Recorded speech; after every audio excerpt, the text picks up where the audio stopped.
Bueno, muchas gracias. Es gracioso porque tengo que mirar allá y no tentarme a mirar por aquí, pero por suerte tengo la presentación enfrente mío. No sé dónde la verán ustedes, pero bueno, quedará en el ciberespacio. Solamente para angustiarnos un poco más, porque es el año 2024, ganó Milei en el 2023, estamos recién en noviembre, nos falta diciembre, 3 años más de gobierno de este señor, así que tenemos tiempo para sufrir sistémicamente. Es una opinión nada más. A mí me gusta pensar, no sé si ustedes quizás conocen las leyes de Murphy. Hay una que me parece maravillosa, que es la luz al final del túnel, es el tren que viene en contra. Y en ese sentido, frente a esa frase, para mí en la gestión, a lo largo de la vida me sirvió mucho otra que dice, bueno, a veces si el tren viene en contra hay que fingir demencia, ¿no? Y ahí uno dice, la tercera frase, y con esto termino la transmisión de la experiencia, es, bueno, persevera y triunfarás o morirás perseverando, decía una amiga mía. Pero, digo, frente a este contexto, comento esto porque hay que hacer un especial esfuerzo para poner entre paréntesis la agenda de la ultraderecha y sentarnos nuevamente a reflexionar y apropiarnos de ciertos conocimientos de los cuales todavía no tenemos en claro para dónde van. Lo digo quizás a nivel de la humanidad y particularmente del sector docente, que es el que me convoca en esta reunión. Entonces, quizás también un aprendizaje que uno tenía que tener es que uno de los más fabulosos textos de ciencia ficción, que es el Yo Robot, introduce con las leyes de la robótica. La primera ley de la robótica es ningún robot puede hacerle daño a un ser humano. Digo, y cuando uno está pensando las tecnologías, lo que tenemos que pensar es que la tecnología en sí, exceptuando ahora que se automatizó un poquito, no puede per se hacerle daño a un ser humano. Depende de decisiones humanas que a veces no vemos. Es quizás aquí que la inteligencia artificial es una especie de fetichismo de la mercancía. Nos impide ver los procesos sociales, las relaciones laborales que hay atrás de las distintas etapas de programación. Pero yendo quizás más al tema, me acuerdo la vez anterior, digo, para darle alguna continuidad a lo que estuvimos viendo, les había mencionado qué tecnologías en realidad impactaban en lo que llamamos la revolución industrial y les había comentado que mi hipótesis no era la máquina a vapor, que estaba muy bien guardadita en Manchester, sino el reloj. Cuando la gestión de la hora, ¿no?, la soberanía sobre el tiempo, entra en las casas de los obreros y de las obreras, en ese momento proletarios, en términos del despertador, en términos del reloj de bolsillo, incluso hasta los años 60, 70, ya no tanto 80, la entrega del reloj pulsera era parte del avance a la madurez de los jóvenes, ¿no? Entonces, el reloj es una tecnología que se caracterizó porque permitió organizar todo tipo de reuniones, organizó nuestras sociedades, organizó el capitalismo, particularmente ordenó el horario de ingreso, de egreso y después controló la productividad con otro tipo de mecanismo que es el cronómetro.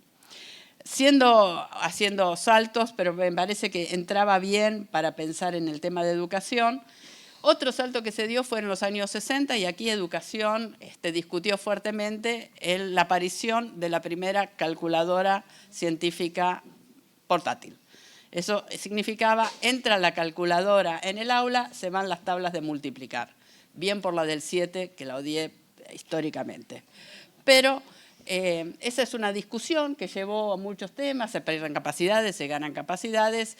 La calculadora ingresó al aula, yo creo que las tablas de multiplicar más o menos todavía no las acordamos, por lo menos mi generación, pero la de dividir ya es otro problema, raíz cuadrada nunca me interesó, pero entiendo que la calculadora resuelve estos problemas. Y hoy entra en el aula, me parece, el teléfono celular o los múltiples dispositivos que tenemos portátiles, y más que el teléfono celular, lo que está apareciendo muy rápidamente en este momento es el ChatGPT. ¿Por qué? Porque fundamentalmente en los diversos niveles del sistema educativo, incluso en la primaria se está enseñando a programar el chat, están entregando trabajos prácticos sin leerlos. Los hace el chat, cada vez los hace mejor. Reconozco que es hasta más agradable que leer que algunos trabajos de alumnos, pero eso trae algunos problemas para los docentes y para los alumnos. Creo que se pierde una cierta capacidad de lectura crítica. A mí me parece bien que usen el chat GPT, incluso si quieren programar el proyecto del aula, el proyecto institucional, usando el chat, me parece fantástico. No es muy distinto de bloquear y pegar, que hice el año pasado, bloqueo, pego y te mando el documento, no me molestes por ahora, a hacerlo con este tipo de inteligencia artificial. Sí me parece que lo que hay que hacer, y eso quizás introduce algún tema en los procesos de enseñanza y aprendizaje, es, bueno, tengo que leer lo que me escribe otro. ¿Cómo se garantiza esa lectura cuando nadie quiere leer, cuando la pasión por la lectura parece perdida en alguna generación? Bueno, ese es un desafío de la escuela. Quizás hay que pensar contenidos, hay que pensar formas, la verdad que no tengo la más mínima idea. Todo esto son como muy recientes. La inteligencia artificial de estos términos aparecen públicamente por lo menos en el 2022, 2023. Bueno, igual se aceleran, cada vez aparecen más rápido, cada vez aparecen directamente en los dispositivos. Si miran el WhatsApp van a ver inteligencia artificial arriba, sí. Y me ha pasado de consultarles sin querer porque estaba buscando en realidad un contacto y me contestaba no lo conozco, pero allá la inteligencia artificial. Pero entonces tengamos en cuenta, sin caer en el determinismo tecnológico, que estas tecnologías están condicionando nuestra vida educativa, nuestra vida laboral, nuestra vida familiar. Y en ese sentido, yo creo que hay que pensar en, bueno, como dice, es para el actor sindical particularmente, y quiero detenerme, perdonen que sea confusa en esto, es el día, es la lluvia y es noviembre. El sindicalismo, tal como nosotros lo conocemos, es un espejo de la gran empresa industrial. Frente al capitalismo industrial, la forma organizativa de intereses era el sindicato. Frente al Estado burocrático enorme, centralizado, sindicatos estatales, que es reflejo de este tipo de capitalismo. El problema que tenemos es que ese capitalismo fue del siglo pasado. En este actual siglo se habla, todavía no queda muy en claro, depende del actor, que uno tome. Yo estoy como fascinada con el último que estoy leyendo, así que tómenlo con mucho cuidado, no es mi campo de expertise. Algunos dicen que pasamos del capitalismo cognitivo, capitalismo financiero, y este autor, que es creo que un ministro de Economía griego, habla de tecnofeudalismo. Dice, estas tecnologías se han tragado el capitalismo y ahora estamos en una etapa feudal. Somos siervos de la inteligencia artificial. Esa es su hipótesis más fuerte. Pero más acá o más allá de eso, sí tenemos que pensar cuando miramos el mundo del trabajo, por lo menos así lo estamos haciendo nosotros, hay como dos grandes cambios que impactan en este mundo de trabajo y los dos ponen en el centro la necesidad de la formación. ¿Sí? Los dos impactan, los dos ponen en el centro la necesidad de la formación, pero me parece que nos desafían a pensar otro tipo de formación. La llamamos a lo largo de la vida, formación continua, formación permanente, educación permanente, llamémosla como querramos, pero aquí hay un desafío de pensar el aspecto formativo que acompañe una dinámica de cambio que cada vez es más acelerada. Y cuando digo que hay una dinámica de cambio cada vez más acelerada, ciertamente, y perdónenme la visión crítica del sistema educativo, muchachos, despiértense, porque estamos haciendo programas que se implementan dentro de 4 años y dentro de 4 años puede pasar el COVID, pasan tecnologías y cada vez se aceleran muchos más los cambios, ¿no? Se habla mucho de la soberanía del tiempo en los trabajadores y trabajadoras, pero los sistemas mismos tienen que pensar. Entonces, hay una dinámica acelerada de cambio tecnológico y organizacional. Pasamos de la gran empresa a la empresa más delgada, a la empresa tercerizada, a la empresa como cadena. También pasamos, me guste o no me guste, estoy de acuerdo o no, del estrado gigante, el estado de bienestar gigante, centralizado, a uno más delgado, transparente o como lo querramos llamar. Pero ciertamente ahí hay un efecto de cambio del modelo de Estado. Y eso, si uno trabaja en educación, no es un tema menor. Y el otro tema no es el que me voy a meter, porque realmente creo que todavía falta mucho para explorar, el de la transición justa y sustentable, que es, bueno, algunos hablan del empleo verde, la OIT, del efecto invernadero, los ecologistas, bueno, del impacto que tiene esta sociedad, incluso la digitalización, el impacto que tiene en emisión de carbono, en uso de server que necesitan fuentes de energía, a dónde se tiran las baterías de litio, qué vamos a hacer con ellas cuando cada vez estamos usando más baterías de litio, ¿no? Entonces, por un lado decimos la digitalización es buena y salva el ambiente, no podamos los árboles del Amazonas, pero al mismo tiempo no sabemos qué hacer con estos desechos. Pero si uno mira el cuadro, la verdad que estas dos fuerzas impactan en este circuito, en este proceso, donde los sindicatos afrontan ya desde los años 80 lo que llamamos una crisis de representación, es decir, aparece en el actor sindical en los años 80, había algunos autores interesantes, socialdemócratas en Alemania, que decían, miren, seguimos pensando en la clase obrera como un todo homogéneo y la clase obrera de golpe tiene mujeres, de golpe tiene jóvenes. Ninguno de los dos tiene una identidad plena, igual que la del adulto varón nacional sano, ¿no? Ahí empiezan en los años 80 a percibirse que esta visión homogénea, ¿no? Hay una única clase de hombres, decía algún presidente de la Argentina, que son los que trabajan. Uno empezaría, bueno, hay hombres, hay mujeres, hay diversidades, hay jóvenes rurales, ¿no? Empezamos a agregarle una escalada, pero ahí lo que tenemos es una crisis de representación. ¿Cuáles son? ¿Cómo representamos los intereses que no son solamente salario, no son solamente empleo, no son solamente condiciones y medio ambiente de trabajo? A esa crisis de representación se va a sumar la crisis, quiero llamarlo así, del régimen de bienestar. No del estado de bienestar, ciertamente 70, 80, gracias a la señora Margaret Thatcher y al señor Ronald Reagan, fue atacado el estado de bienestar, fundamentalmente a través de los sindicatos, es decir, la derrota sindical de los controladores aéreos en Estados Unidos y de los mineros en Gran Bretaña, permitió el avance de las políticas neoliberales. Supongo que en eso es tema más de Sofía, ni me pienso meter, solamente decir que esto permitió, esta derrota de este actor, permite el avance sobre el estado de bienestar de estos países. Nuestros países, en general, tuvimos regímenes de bienestar, es decir, formas de distribuir los problemas sociales o educativos entre el Estado, el mercado, la familia o la comunidad.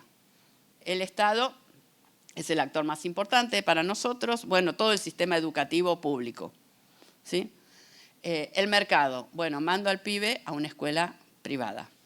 Cuando yo era chica, los que iban a la escuela privada era porque no le daba la cabeza, ahora los que no van a la escuela privada es porque no les da la cabeza, porque no aguantan. Hay un cambio en la visión de lo que es la educación pública que tenemos que prestarle atención. El otro tema es lo educo en casa, la familia. Pero la familia que yo pienso es la familia de la foto de la clase obrera. El padre proveedor y la mamá en casa diciéndole te levantás a las 8, te lavas los dientes, te pones el guardapolvo, haces las tareas cuando venís a casa, no mirás el televisión, ¿no? Esa imagen en la que se basa el régimen de bienestar, en la que se basa el sistema educativo, ¿no? El soporte que necesitan los chicos para afrontar un sistema educativo de masas. Que haya alguien que los acompañe. A veces los padres no tienen esa capacidad. No tienen la capacidad de acompañar en los cálculos matemáticos, en la corrección de tareas. Pueden trabajar todo el día, no estar en la casa, pueden estar separados. No sé, el esquema familiar se ha modificado y eso impacta en el sistema educativo. Entonces, Estado en crisis, mercado precarizado, con crecimiento del sector informal, sin pleno empleo, familia nuclear explotada, otros modelos de familia están surgiendo, algunos mejores, más amplios, más de incorporar derechos y reconocimientos, otros de alto nivel de vulnerabilidad para los que el sistema educativo no está preparado, ¿no? Digo, podemos seguir diciendo los que damos clase en la universidad, la culpa la tiene el secundario, las del secundario van a decir la culpa la tiene la primaria van a decir la culpa de la familia, ¿no? Vamos llegando en la escalada, pero la verdad que es este conjunto de elementos que están ahí. Y en este momento, quizás por este uso tan individualizado, tan personalizado de las tecnologías, yo cuando apareció la primera computadora iba a la oficina a trabajar en la computadora. Pasaron algunos años hasta que me compré mi computadora, el famoso CPU, y pasaron otros años más hasta que tuve la primera computadora, así una notebook que pesaba 3,5 kilos, que le había puesto de nombre Susan en homenaje a Susan Calvin, que era la psicorrobótica que crea las leyes de la robótica. Pero esta idea de una tecnología está creando un nuevo sujeto, un nuevo tipo de individuo, creo que una fuerza del individualismo meritocrático, una persona que está muy empoderada por este uso de redes, pero también por el acceso a derechos que tienen estas tecnologías, ¿no? Yo me anoto desde mi casa a la primaria, anoto a mis hijos, me anoto al curso, pago la jubilación, hago los trámites bancarios. Bueno, me empodera a mí y me empodera en términos de que, bueno, si yo lo puedo hacer, no necesito de alguien que me ayude, no necesito del Estado, no necesito del sindicato. Acá creo que hay un tema para explorar más adelante, un vínculo entre esta individualización y el crecimiento de la ultraderecha, ¿no? Con esta mirada de la política es una casta, el sindicato es una casta, el Estado no me ayuda, no es un factor de desarrollo, es una traba a mi desarrollo personal. Me viene a plantear cuestiones que me son ajenas en este momento. Hay una crisis de comunicación que está muy claramente definida por cómo se comunica la gente. ¿Qué usan? Y ahí empezamos a correr. ¿Qué usan? TikTok, usan X, usan Instagram, ya el Facebook no lo usan, usamos el WhatsApp, usamos el correo electrónico, ya el correo ya no lo leo, no escribo, ¿no? Estoy empezando a manejarme, pero hay como una crisis. ¿Cómo llego a mis representados cuando no sé cómo se están comunicando, donde no tengo claro a quién hablo? Y este es un tema bien interesante, porque a mí me llama mucho la atención. Yo estoy viendo muchos videos y siempre me pregunto a quién le están hablando estas personas. No está bien perfilado a quién le hablamos, ¿no? ¿Con qué lenguaje? ¿Cómo estoy pensando esto? Esto vale para el actor sindical. Y otro tema, obviamente, en eso, bueno, Sofía fue una de las primeras en traerlo a la mesa del diálogo, estamos pasando de una sociedad que utiliza la fuerza de trabajo como factor de productividad al dato. Y de vuelta, esta clase está siendo filmada, están extrayendo datos, la pueden reproducir, la pueden mejorar con inteligencia artificial. Pueden transformar esta misma clase en otra cosa, ¿sí? Porque ya no dependen de mi fuerza de trabajo, de mi capacidad de trabajar, sino que dependen de una tecnología que se apropia de los datos y que los transforma. Digo, podemos hacer que Picasso siga pintando, que los Beatles sigan componiendo canciones. Digo, Pink Floyd que siga componiendo canciones, no lo que quedó de Pink Floyd, el original, Pink Floyd, que no es original. Pero bueno, ahí tenemos un tema. Pero no pasa solo en el mundo artístico, pensémoslo como docentes, ¿no? Podemos filmar una clase y queda eternamente, se reproduce eternamente. Sí, pero además ahora la pueden modificar, ¿sí? Entonces hay que tener claro este tema del dato. Algo habíamos hablado la vez anterior, de que el dato no es mi nombre y apellido, mi DNI, mi domicilio, mi celular o mi correo. Dato es todo, mi voz, mi imagen, los trámites que hago, los likes que pongo, los comentarios que hago o dejo de hacer, ¿no? Tenemos una sociedad de extracción de datos, retomemos esta idea de que el dato es el nuevo petróleo, ¿no? Incluso, imagínense, el sistema educativo es una máquina de generar datos sobre los alumnos y los docentes. Y ahí yo puedo evaluar y perfilar alumnos y docentes. No solo perfilo consumidores, puedo perfilar buenos y malos alumnos. Hay un texto que creí que se los había mandado, te juro que te lo voy a mandar, que se llama Armas de destrucción matemática. Me acuerdo del título, no me acuerdo de la autora. No es muy... Catherine O'Neill, que es muy bueno porque justo ella empieza analizando una evaluación del sistema educativo de los profesores de la escolaridad de New York, creo, y es bien interesante cómo esta es una sociedad que está creando otro tipo de realidades. Entonces, tenemos estos cambios y en eso... ¿Mano? Ahí. No cambió. Ahí, ok. Bueno, ahora la OIT puso de vuelta de moda el tema de plataformas, de trabajadores de plataforma. A mí me parece que hay que dejar de ver, no hay que dejar de ver, hay que dejar de ver solamente, ¿sí?, solamente los trabajadores de reparto y pensarlos en términos de precarización laboral. No es porque hayan superado la precarización laboral, sino, digo, hay que analizar este fenómeno de manera mucho más amplia. No son solo los trabajadores de reparto, que cada vez son más, que cada vez combinan empleo en el sector público con tareas de reparto de personas, fundamentalmente las plataformas Didi, Uber, Cabify y de traslado de personas como complemento del trabajo, que si baja el salario, ese es un buen complemento, pero eso al actor sindical le plantea algún tema de identidad laboral, ¿no? Porque son emprendedores. El salario es un piso y el resto se hace de otra forma. Eso implicaría, además hay otras plataformas, que es el trabajo en domicilio, ya no de reparto, sino en la web, donde puedo trabajar en lo que se llama microtareas. Y ahí quiero detenerme en una cuestión que está muy divertida porque yo tengo un humor negro, no lo tomen de ninguna forma, es lunes. El viernes diría, está súper divertida, la verdad nos merecemos la destrucción. Pero es lunes, así que vamos a tomarlo con calma. Está surgiendo una aceleración, una transformación muy acelerada, estas formas de trabajo lo van a permitir, entre actividades, trabajo y empleo. El feminismo avanzó en esto y habló de actividades de cuidado como trabajo de cuidado. Yo creo que está bien, pero reconozco que no todas las actividades de cuidado son trabajo de cuidado. Ahí hay un temita, pero para otra discusión con el feminismo, no de la consecuencia que tiene llamar trabajo a todo. Digo, yo quiero ir con mi hijo al cine, ¿es un trabajo? No. ¿Quiero estar con una amiga tomando un café? ¿Es un trabajo? No. ¿Quiero estar con mis viejos atendiéndolos porque tengo ganas de...? ¿Es un trabajo? No, es una actividad.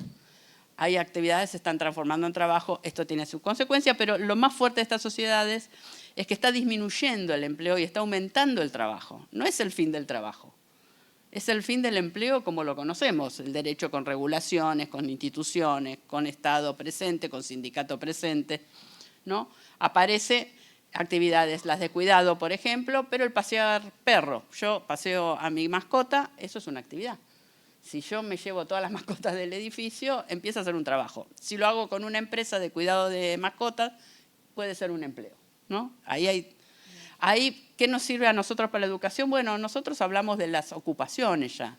Y la ocupación es aquello que se forma no solo en la educación, en el sistema educativo, sino en la práctica familiar. Ayudo a mi mamá a hacer empanadas, vendo empanadas en un negocio, soy del sector gastronómico, enseño a hacer empanadas. Bueno, la ocupación es un rango, la ocupación docente también, ¿no? ¿Dónde uno aprende? En la secundaria, en la profesionalización, en ciencias de la educación, en la práctica, en lo que viví con mis padres, en lo que me enseñó algún vecino, ¿no? Las ocupaciones ahora están conformadas de esa forma, no todo se sistematiza ahí. Entonces, plataformización de la vida, que es un temita de mucha desterritorialización, transformación acelerada, donde lo que ya cada vez importa menos parece ser es el puesto de trabajo, porque disminuye el empleo, pero sí la ocupación, cómo genera otras identidades, otros intereses en esto. Y ahí, rápidamente, y en esto de actividades, es bien interesante esto, porque este capitalismo es muy astuto, son muy astutos. A mí me pueden contratar para hacer el trabajo de identificar caritas de monos, o caritas de gatos, o orejas de gatos, o colas de perro. Micro tarea. Estoy en mi casa y le estoy llenando, ¿no? Estoy enseñándole a la inteligencia artificial a que identifique cosas que el ser humano parece que naturalmente identificamos. La inteligencia artificial no es tan natural, ayudo. Ahora, también cuando lleno un captcha estoy enseñándole a la inteligencia artificial. Y en ese momento ya no es un trabajo, es una actividad. Nadie la reconoce como tal, pero alguien se apropia de ese conocimiento, ¿no? Entonces ahí hay un mundo que se está creando en este sentido. Y el otro tema que aparece, yo creo que hay que tenerle mucho cuidado a los sindicatos, mucho cuidado a los trabajadores, mucho cuidado al sistema educativo, porque aparece esta idea de la gestión algorítmica como un proceso de control social y político, ¿no? Van a una movilización, las cámaras en la calle, las cámaras de las autopistas sacan fotos, dato biométrico, identifican a todos y cada uno. Subo a la página subo una foto en la movilización, me saco una selfie, hago así, y atrás mío hay 10 personas más a las que fotografié y subí a las redes, ¿no? Entonces, es un mecanismo muy fuerte de control social. Es mucho más divertido. Hace poco estuve en Ecuador, ingreso en migraciones y me dicen, ¿usted ya vino a Ecuador? Sí, ya ni me acordaba. Y me dice, ¿cuándo vino? Y le digo, qué sé yo, habré venido en el 91, 92. No, usted vino en el 2011. ¿Para qué me preguntas? Pero porque sabe más de mí que yo. Es como Netflix. Sabe de mí mucho más que mi marido. No lo duden, sabe. Sabe lo que me gusta y me lo dice. Y en general, 99% lo acierta. Entonces, ojo con eso. Hay un tema de control social, de control de ausentismo, de control de presentismo, de control en el aula, ¿no? De control de las licencias. Digo esto porque uno tiene que pensar que hay que generar nuevas conciencias de estas herramientas de control. Porque además son herramientas que alteran la diferencia entre público, privado e íntimo, ¿no? Digo, no solo, ya les dije, no solo Alberto Fernández tendría que haber encontrado esa diferencia, sino que todos llevamos estos dispositivos a nuestra casa. No hay ya, me fui de la oficina, me fui de la escuela, agarrame si podés. Estoy en el mundo de lo privado. No, conmigo entró formas de control 24/7, si no, no vamos a entender por qué avanzan en estas cuestiones. Obviamente, la gestión algorítmica se basa en mecanismos de control de personal, para la contratación, para el desarrollo de carrera, para la asignación de tareas y tiempos. ¿Cuántos docentes de matemáticas se necesitan en tal escuela? Y en tal otra, ¿cuántos alumnos tiene y cuántos docentes tiene que haber? Ahí hay un cálculo que se puede hacer just in time, ¿no? Ni siquiera con un poquito de intromisión de estas tecnologías. Bueno, cada vez que yo acepto los términos y condiciones de bajarme el salario en un aplicativo, estoy aceptando que me controlen de diversas formas. La SUBE es una forma de controlarme, ¿no? ¿Dónde estoy? ¿Para dónde voy? ¿Cuánto gasto? ¿Cuánto tiempo tardo? Pero además, y esto los docentes lo saben, lo tuvieron que haber aprendido, yo en el podcast me reí bastante, los grupos de WhatsApp son una solución y una pesadilla, pero el grupo de WhatsApp es cuando intervienen los padres, los chicos, todos a evaluar al docente. A la directora, a todo. Digo, no solo pasa con estas figuras que seguramente ahora van a aparecer mucho más, de violencia en el aula, de padres que van y atacan a los docentes, ¿no? Los grupos de WhatsApp también son un elemento donde lo que me interesa ahí resaltar es que por primera vez en las relaciones laborales, aún en las educativas, interviene, perdón la palabra, el cliente.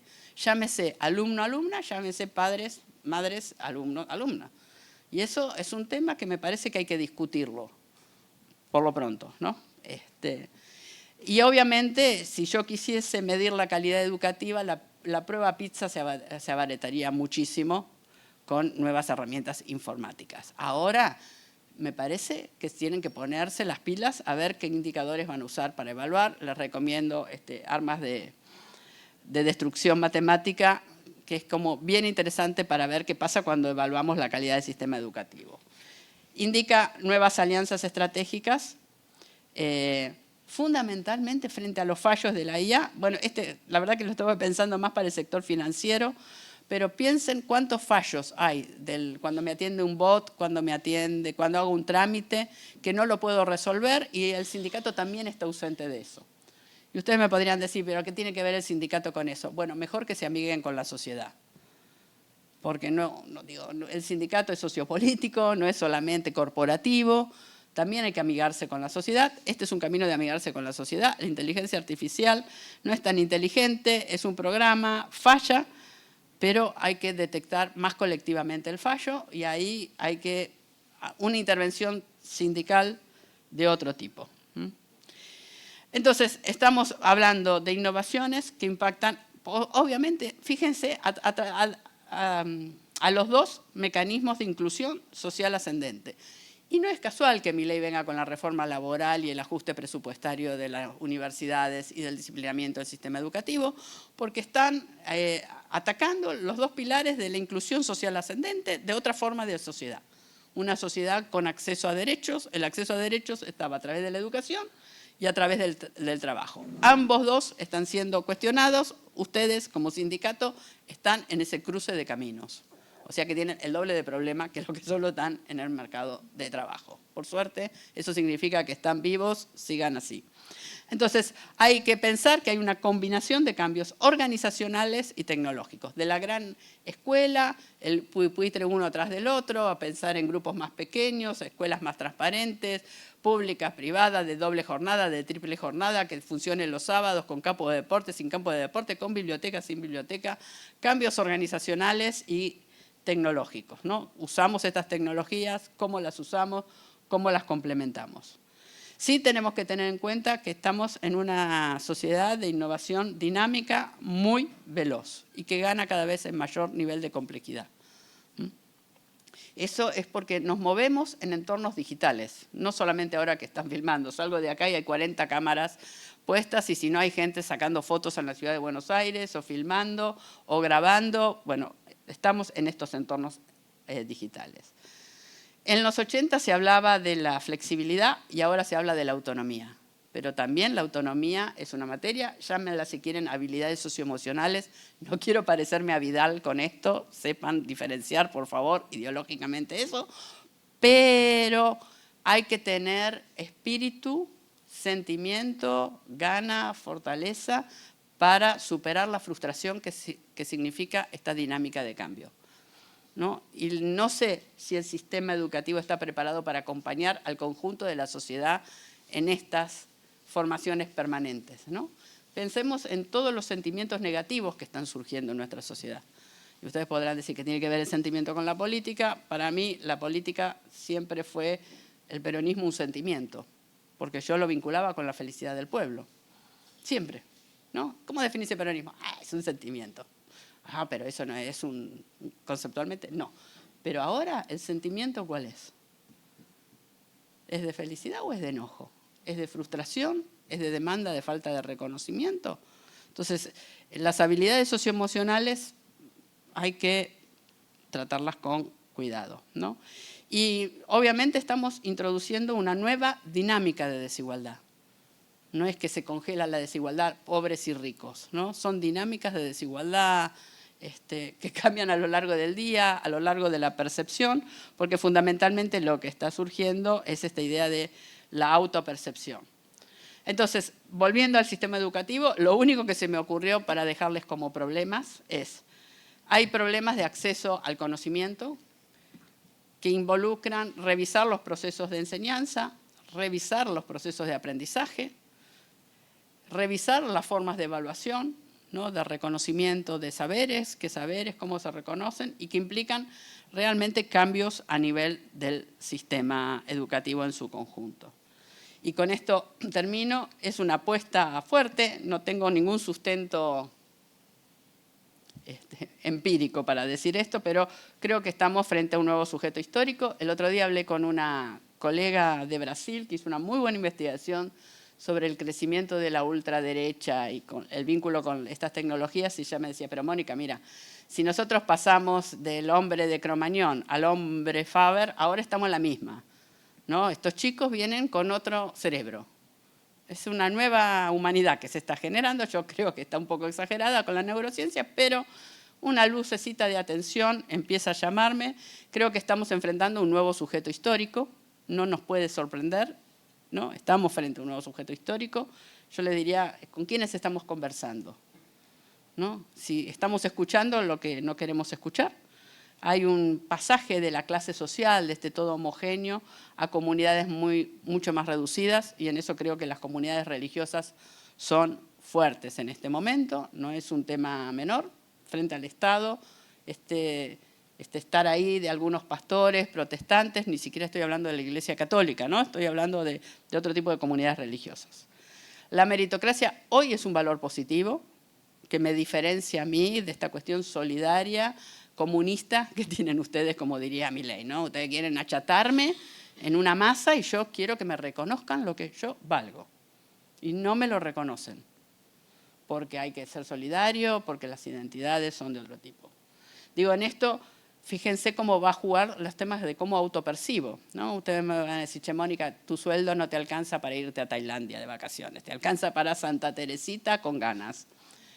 Ah, ¿vos me vas a decir a mí que yo no tengo derecho a ir a Tailandia?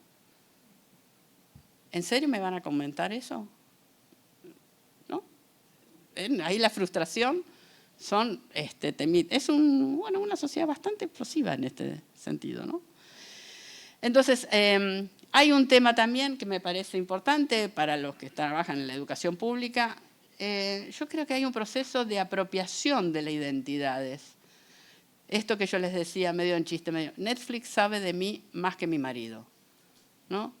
El señor en el aeropuerto de Ecuador sabía de mis viajes más que yo, ¿no? Hay una idea, y él lo sabía porque usaba una tecnología, no es porque el Estado ecuatoriano, ¿no? El Estado ecuatoriano está usando una tecnología. Ustedes saben que en Argentina compraron datos biométricos, nadie sabe para qué los compraron, pero estas cuestiones funcionan. Entonces estos temas de identidad ya tienen que ver con esta idea de, no es una identidad que otorga el Estado, ¿qué importa el DNI?